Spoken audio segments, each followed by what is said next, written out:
Hi, I'm Mark Fischer, candidate for the Pennsylvania House of Representatives in District 50. This is Mark and Sam on the back porch. And if you have any thoughts, comments, questions, please go to my website, www.markwfischer.com. Fischer is spelled F-I-S-C-H-E-R.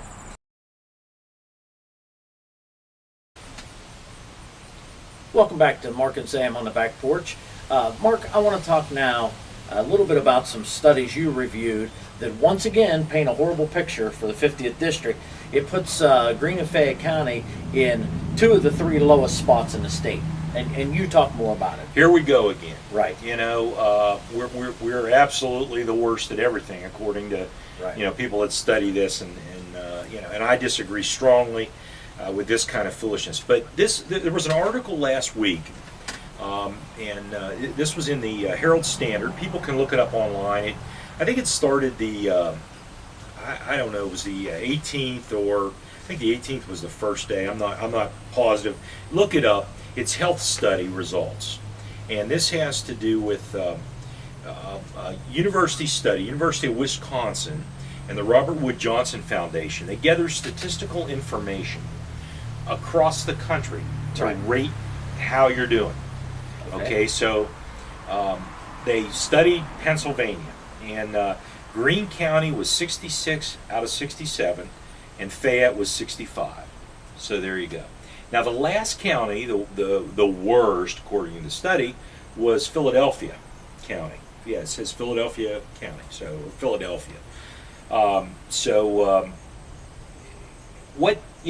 do we get to this? Now I'm a kind of guy, and I am a researcher, and pretty highly educated in these areas. So when I look at a study, I've been trained to analyze what the components are. Right. So I got online, I printed out the article, read it, I went to the site for this, which is linked through the Herald Standard. Right. Good job, Herald Standard, covering this, by the way. I like it. I like that they covered it and they didn't draw conclusions. They kind of just put it out there. So I went and looked at all this, and I immediately saw some things that we should be upset about. Right. Now, they aren't things that a legislator necessarily is going to be able to fix with a study. It doesn't work that way. When somebody funds a study, the researchers design it to do what they're trying to do. But one of the factors on this, they use some social factors, and the one that made me absolutely laugh was access to healthy foods. Okay, excuse me. Access to healthy foods. Okay. Now, their criteria was a grocery store within 1 mile. Okay. Yeah. We're in a rural county. Exactly. Okay, Fayette's pretty rural. You're not going to have a grocery store on every corner. It doesn't work that way. So that fits into 20% of the study scoring. So right there, you can see we're going to have a problem. And the whole thing, it relates to the choices people make. They do mention that a lot of these are individual choices. And you know how fiercely I support the right of an individual to do even the dumb thing. Right. Sure. It's their right. You don't nanny state government getting involved in these. It does not fix it. It has not fixed it, and will not. Right. And it's a little bit like New York City, with the mayor and now the health department voting to ban sugary drinks over 16 ounces. For consumption. There goes a big gulp. Well, I mean, they take away everybody's firearms and everything else. Right. Now we're down to taking away sodas. They already took sodium, salt, out of food. Right. I mean, give me a break. This is not what should be happening. Look, people that are trying to understand me, I hope, can figure out where I stand on these issues. Sure. This is not government's job. Now, in fairness, this is a health study. Okay. Right. This is not a piece of legislation. Nobody's going to come in and say government has to pay for a grocery store on every block or every 10 blocks. No, that's not going to happen from this. But what happens is this study receives credibility. CDC, the Centers for Disease Control and Prevention, that great federal agency in Atlanta, and they're not entirely bad. I mean, they do some great research and analysis. But anyway, they're involved in this, which gives it a higher degree of credibility. So legislators, lawmakers, might be tempted to go the route of New York. well, clearly people, this is bad. So what do we do? Right. Do we, and it also spilled into the economic factors that affect this. And basically what it said, a translation is, poor people don't know how to eat. They eat incorrectly. Okay. Now, okay. I think a lot of people eat incorrectly, I think you're right. based on somebody's guideline. You know what? Leave me alone.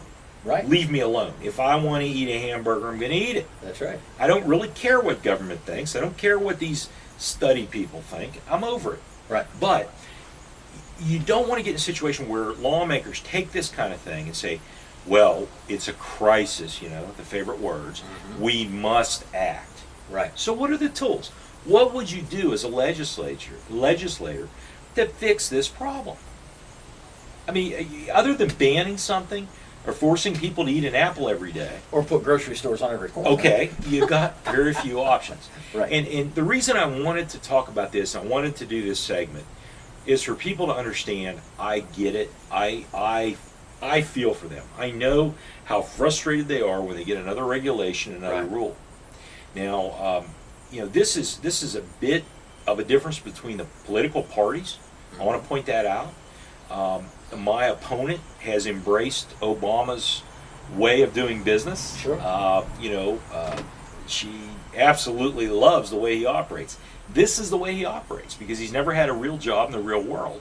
And this is what happens when you put politicians in that have never done anything real. Well, I have. I know the difference. And I know better than to fall for these kind of little traps, if you will. So that's what I've got to say about it. Look it up if you want to, raise your blood pressure, contribute to the study. Look, I don't think for a second, I've been all over Pennsylvania and I go around Pennsylvania a lot doing things. I don't believe for a second that this is an accurate representation. Oh, one other point about this. The hospital care, this was an interesting part, and it really heavily skewed this. It discussed being in a hospital for treatment as opposed to outpatient treatment. And the assumption was that if you were hospitalized for a treatable condition, they used diabetes as Right. the big one, that was wrong. You were not receiving adequate health care. When in fact, look at our situation in specifically Greene County. We have one hospital. I don't believe we really have much in the way of outpatient care available. Right. People get sick, they go to the hospital.